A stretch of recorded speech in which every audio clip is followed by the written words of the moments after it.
अस्सलामुअलैकुम चीमा साहब और महमल सरफराज भी हमारे साथ हैं। तो कर दें अब्दुल्ला यही सवाल। चीमा साहब आपने हमारी गुफ्तगू सुनी, हमारा सवाल यही है कि मतलब वो मामलात जो मौलाना साहब के थे जब से इंतखाबात हुए थे और ज़ाहिर है उन्हें लग रहा था कि वो कहीं बैकफुट पे चले गए हैं, लेकिन फिर भी रेजिस्टेंस, तहरीक, एहतजाज, उनका अपना मौक़िफ़ रहा और उसके बाद इस स्टेज तक, इस लम्हे तक जहाँ वो हर किसी के पसंदीदा नज़र आ रहे थे, कल की एक्टिविटी बड़े वांटेड पर्सनैलिटी थे।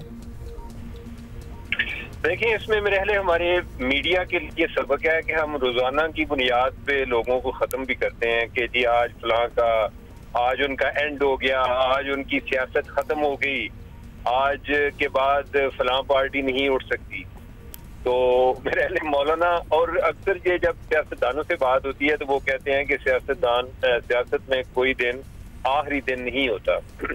अपॉर्चुनिटीज आती हैं और अगर आप रेलेवेंट हैं तो आपकी ज़रूरत भी रहती है। और मुझे अक्सर वो चौधरी परवेज लाई की बात बड़ी याद आती है। उन्होंने एक इंटरव्यू दिया था, उन्होंने कहा, उन्होंने जो रज़ाक दाऊद साहब है ना, इनके वालिद साहब को कोट करते हुए कहा जी कि उन्होंने हमें एडवाइस किया था कि जब आप बाजार में होते हैं तो तब ही आपकी कोई कीमत भी लगती है। हाँ, खरीदार भी तब होता है। तो लिहाजा एक तो यही है कि मौलाना पार्लियामेंट में है तो उनकी रेलेवेंट है, अगर वो पार्लियामेंट में ना होते तो उनकी रेलेवेंस ना होती। और उन्होंने भी सोचा कि अगर वो इस पे बिल्कुल एक हार्ड लाइन ले जाते कि मैंने तरमीम का हिस्सा नहीं बनना, तो हो सकता है कि उनकी पार्टी जो है वो भी तोड़ फोड़ का शिकार हो जाती, तो उनकी रेलेवेंस भी खत्म होती। तो उन्होंने एक मिडवे इख्तियार किया है कि जिनमें एक विन विन सिचुएशन क्रिएट की है, उन्होंने अपने लिए और दूसरों के लिए। और देखें कि उन्होंने तरमीम भी कराई है और तारीफ भी कराई है, और सब तरफ से कराई है, मतलब सब तरफ से कराई है, ऑपोजिशन वालों से भी कराई है। उनकी तारीफ कर रहे हैं, पीटीआई वाले उनकी तारीफ कर रहे हैं, गवर्नमेंट वाले उनकी तारीफ कर रहे हैं, तरमीम का भी वो हिस्सा बन गया। तो ओवरऑल ये मौलाना एक तरह का उनका एक नया जन्म है, यानी कि जो पिछले दिनों सारे लोग उनको एक फौत कर बैठे थे ना, वो एक नए सिरे से दोबारा इमर्ज हो रहे हैं। ये वैसे मौलाना साहब का it goes to his credit कि वो ढूंढ लेते हैं, वो अपने आप को री इन्वेंट भी कर लेते हैं, हाँ ये भी सब कुछ कर लेते हैं। लेकिन लेट्स कम टू द तरमीम। अब ये सब कुछ हो गया। महमल जी बिल्कुल, बड़े अरसे से बात चल रही थी, पहले कह रहे थे कि बहुत जल्दबाजी में बुलडोज हो रहा है, वैसे सुबह 5 बजे तक बात चलती रही on from a Sunday night, तो अभी भी लग रहा था कि जल्दबाजी तो है। और ख़ास तौर पे एक there is a school of thought which also claims कि इतनी इंपॉर्टेंट चीज़ थी, कुछ और दिन दे भी देते तो शायद पीटीआई भी माइल हो ही जाती है इस चीज़ में।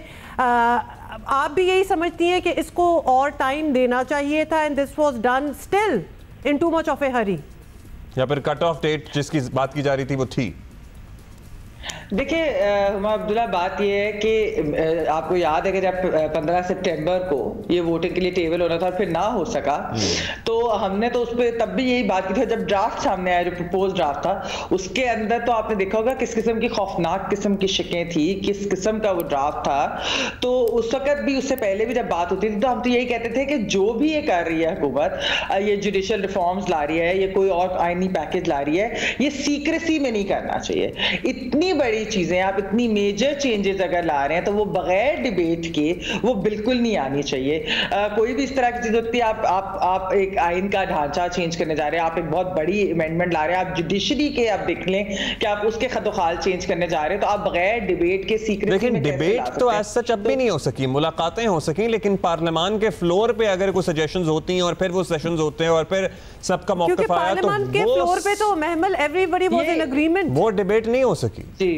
जी अब्दुल्ला, देखिए यही मैं बात कर रही हूँ कि एक्चुअली डिबेट हमने कहा कि उस वक्त होनी चाहिए थी। एटलीस्ट 15 को वोटिंग के ना होने की वजह से जो डिबेट है वो थोड़ी सी आगे इस तरह बढ़ी कि यानी बातें हुई, स्टेक होल्डर से बातें हुई, बार काउंसिल से बातें हुई, सिविल सोसाइटी मुलाकातें हुई, बातें हुई। तो ये जो चीज है, इसके अंदर एक ये इंपॉर्टेंट था कि ये चीज होती। मीडिया के ऊपर डिबेट हुई, हमने बात की कि ये चीज सही है, ये चीज नहीं सही है। हाँ, आप जो कह रहे हैं कि ज्यादा होनी चाहिए थी, पार्लियामेंट के अंदर ज्यादा होनी चाहिए थी, बिल्कुल होनी चाहिए थी। लेकिन सियासत के अंदर आपको पता है कि सियासी जमातें जो है उनके लिए टाइमिंग बहुत अहम होती है। तो ये जो है ये वाली चीजें जो है ना उन्होंने उनके लिए था कि हमने काजी फायज ईसा साहब की रिटायरमेंट से पहले करना है। आपको याद है कि हुकूमत के तो बहुत सारे इसके ऊपर जो है वो शिकवे शिकायत भी है जुडिशरी से। हुकूमत तो जो है उनका एक मौकफ है, सही गलत की बात नहीं है, लेकिन एक हुकूमत का अपना मौकफ है। उनको लगता है कि ये जो जुडिशरी है ये एक पार्टी को एक्स्ट्राऑर्डिनरी रिलीफ दे रही है, और उनको ये भी लगता है कि जब गुड फेथ में 3 मई को जो है फेडरल लॉ मिनिस्टर जो है वो जब उन्होंने बताया उनको कि हम ये जुडिशियल रिफॉर्म्स करने जा रहे हैं, जब उन्होंने अदलिया को कॉन्फिडेंस में लिया, तो फिर ये कैसे हो गया कि 6 मई को जो है यानी 3 दिन के बाद पेशावर हाई कोर्ट का ऑर्डर जो है मंसूर अली शाह साहब ने जो है वो सेटिसाइड कर दिया। इस तरह की भी उनको लगता है चीजें। फिर उनको लगता है कि जब 15 सितंबर को एक वोटिंग के लिए चीज आनी थी तो 14 सितंबर को वो 8 जजेस का वजारती नोट आ गया। अच्छा, और मेमल कल वजीर आजम ने जो बात की है, कल वजीर आजम ने फ्लोर ऑफ द हाउस पे कहा कि इस ऐवान के इर्द गिर्द गहरे काले बादल, काले साए मंडला रहे थे, मतलब, और जो अब छट गए हैं इस तरमीम की वजह से। मतलब हुकूमत ढके छुपे क्या बड़ी क्लियर है। चीमा साहब आपसे जानेंगे कि उनको एक्चुअली रिजर्वेशन थी कि अगर ये तरमीम नहीं होगी तो शायद उनकी छुट्टी हो जाएगी। ये तरमीम जो है ये एक बड़ी एग्जिस्टेंशियल किस्म की थी, एक बका के लिए जरूरी थी दोनों साइड्स के लिए। पीटीआई इस तरमीम को अपनी मौत सफर करती थी और जो गवर्नमेंट है वो ये समझती थी कि अगर ये ना हुई तो फिर हमारी मौत है। तो अब ये है कि एक ना एक के साथ तो कुछ होना था, तो अब गवर्नमेंट जो है वो उस मामले में कामयाब हो गई है। लेकिन अब्दुल्ला, मैं इसको एक और एंगल से भी देखता हूँ कि ये जो तरमीम है, इस तरमीम के बाद ओवरऑल बादियो नजर में जो एक बेयकीनी वाली कैफियत थी वो खत्म हो गई है। कि जो ये गुमान या खदशा रहता था जी नवंबर जो है ना वो बड़ा अहम है, या जनवरी जो है वो बड़ा अहम है, हुकूमत की छुट्टी हो सकती है, ये सिर्फ इसका एक पॉलिटिकल एंगल नहीं है, इसका ओवरऑल मईशत पर बहुत ही बुरा असर पड़ता है कि कोई भी बंदा इन्वेस्ट करने के लिए तैयार नहीं होता। जो फॉरेन इन्वेस्टर हैं वो आपके साथ मुज़ाकरात करने को तैयार नहीं होता कि आपका तो पता नहीं कि छुट्टी कब हो जानी है। तो इस तरमीम से ये चीजें बड़ी क्लियर हो गई हैं कि जो गवर्नमेंट है वो अपने 5 साल पूरे करेगी। हाँ, लेकिन ये वाली मईशत वाली बात जो उमर आपने की है ये तो एक बाय प्रोडक्ट है। यकीनन ये सोच के तो नहीं किया गया होगा कि जी एटलीस्ट हम अपनी मईशत संभाल लें। नहीं, यानी कि वो है, क्यों नहीं है। यानी कि देखें, गवर्नमेंट जो है अगर मईशत ठीक नहीं होगी तो गवर्नमेंट की क्या हैसियत रहेगी। तो लिहाजा वो अगर परफॉर्मेंस देंगे तो तभी उनकी बका भी मुमकिन होगी ना। तो लिहाजा ये दोनों चीजें बड़ी इंपॉर्टेंट थी, सियासत और मईशत, यानी कि दोनों अगर वो जिंदा रहेंगे तो कुछ कर पाएंगे ना। तो लिहाजा ये चीज जो है हमने आपसे तरमीम के खतफाल पे भी बात करनी है, जो आ गई है, वाज़ेह हो गई ये चीज, क्योंकि ऑब्वियसली अब ये हो तो गया है, लेकिन क्रिटिसिज्म्स आ भी रही थी और अभी भी आ रही है, और इसमें आपका ओपिनियन एक चाहेंगे कि there are lots of you know concerns कि गवर्नमेंट का अपना हाथ जो है वो बड़ा स्ट्रांग हो गया, बेशक वो प्रेजेंट गवर्नमेंट हो या आगे कोई भी गवर्नमेंट आएंगी, क्योंकि अब आप खुद ही चीफ जस्टिस जो है उनको भी अपॉइंट करेंगे, आप खुद ही उनको एवेल्युएट भी करेंगे बाकी जजेस को, जिसमें आप उनको रिवॉर्ड भी कर सकते हैं, उनको पनिश भी कर सकते हैं, और obviously government has the stronger hand in it. अब बहुत से लोग कह रहे हैं कि इंडिपेंडेंस ऑफ जुडिशरी तो फिर बीच में रह गई। अच्छा, मैं इसको इस एंगल से देखता हूँ कि देखें, हम अगर ये सोच लें कि जब से 18वीं तरमीम आई है, बल्कि उससे पहले से जुडिशरी तो अपने ओन पर थी, और 18वीं तरमीम जो है उसको भी इन्होंने जो जुडिशरी के बारे में इन्होंने कोई उसकी सिलेक्शन के प्रोसेस को रिवाइज करने की कोशिश की, तो इनको रिवर्स करना पड़ा अंडर जुडिशरी प्रेशर। तो क्या उस दौरान जुडिशरी ने ये शो किया कि हम जब तक इंडिपेंडेंट हैं तो हम अच्छा परफॉर्म कर सकते हैं? अनफॉर्चुनेटली जवाब जो है वो मनफी में है। और ओवरऑल ये लगा कि जब अदारों की एक दूसरे पर डिपेंडेंस नहीं होती, जब उनकी मुहताजी नहीं होती, तो वो एक उनकी शरीकाबाजी शुरू हो जाती। वो ये समझते हैं, वो हर बंदा जो है ना वो अपने मसल चेक करना शुरू हो जाता है कि मैं जनाब ये कर सकता हूँ। जो चीफ जस्टिस होता है ना वो प्राइम मिनिस्टर को घर भेज सकता है, यानी कि वो बजाय इसके कि कोई जो साइलीन है उनके मसाइल हल करें, जो जुडिशरी में जो प्रॉब्लम थे उनको फिक्स करें, वो भी ज्यादा इसी काम पे लगे रहे। ये बड़ी बदनसीबी है कि हमारे मुल्क में यानी कि अदारों को आजाद करके भी देखा है, लेकिन अभी भी मैं नहीं समझता कि कोई इतना ज्यादा वो उनके गुलाम बन गए हैं। जब एक चीफ जस्टिस बन जाता है तो उसको कौन रोक सकता है? ये जो चीज है यानी ये ऐसे ही है कि जैसे जो आर्मी चीफ होता है वो भी तो पहले को 5 जो जर्नैल है उन्हीं में से एक बनता है ना, फिर जब बन जाता है तो उन्हें कौन रोक सकता है? अच्छा मेहमल, बेसिकली कहने का मकसद ये है कि a lot of things have led to this।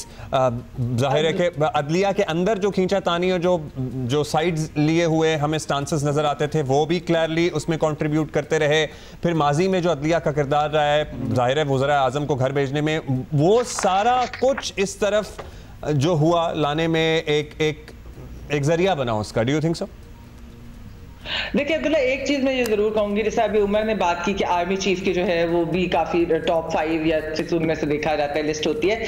तो आप ये देखिए कि उस पर भी एक सियासत होती है, फिर एक एक्सटेंशन के ऊपर भी सियासत होती है। तो अब हम जुडिशरी में भी यही देखेंगे कि जी 3 जजेस का पैनल है तो उसके ऊपर फिर क्या सियासत होगी। फिर यानी कि इसका मतलब है हुकूमत, आपको पता है कि एक बड़े मखमस में उसमें होती है जब ये एक्सटेंशन का टाइम हो या अपॉइंटमेंट का टाइम हो। हमने यहाँ पर देखा है कितने सालों से ये चीज, तो अब ये जुडिशरी में भी यही चीज हुआ करेगी। तो मेरे ख्याल में इसके ऊपर भी, ये कल शहजाद इकबाल साहब ने बात की थी, इसके ऊपर भी एक तो है सोचने की जरूरत है। दूसरी चीज जो आपने की अब्दुल्ला, देखिए बिल्कुल पिछले अगर आप 15 साल उठा के देख लें हमारी अदलिया की जो है हिस्ट्री को, तो हुकूमत उसके बारे में यही कहती है कि विद द एक्सेप्शन ऑफ 1 और 2 चीफ जस्टिसेस, किस तरीके से ओवरऑल जो चीफ जस्टिसेस ने हुकूमतों को ही टारगेट किया है।